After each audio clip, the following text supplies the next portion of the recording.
মধুবাহিনী বড়বাবুকে call করে আর call রাখতে মধুবাহিনীর ওপরই গুন্ডাতে অ্যাটাক করে। সেই সময় এসে গীতা তাকে বাঁচিয়ে নেয়। তারপর মধুবাহিনীকে বলে তুমি এখান থেকে চলে যাও, আমি এদেরকে দেখে নিচ্ছি। তারপর গীতা গুন্ডাদের মারতে থাকে। তখন আবার মধুবাহিনী বড়বাবুকে কল করে বলে যে এখানে গুন্ডাতে অ্যাটাক করেছে গীতার ওপর। তাই বড়বাবু এটা শুনে তড়িঘড়ি করে সেখানে চলে আসে এবং গীতাকে বাঁচিয়ে নেয়। তখনই সেখানে কাভিয়া আসে আর কাভিয়াকে দেখে গীতা বলে কি ব্যাপার কাভিয়া, তুমি এখানে?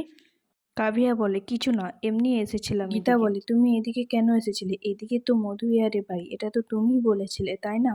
তখন কাভিয়া বলে হ্যাঁ বলেছিলাম, কিন্তু বাড়ির নাম্বার কি আমি তো সেটা জানি না। তখন গীতা বলে জানেন না কি আছে, জানতেই আর কতক্ষণ। তারপর কাভিয়া বলে আমি সবকিছু জানি গীতা।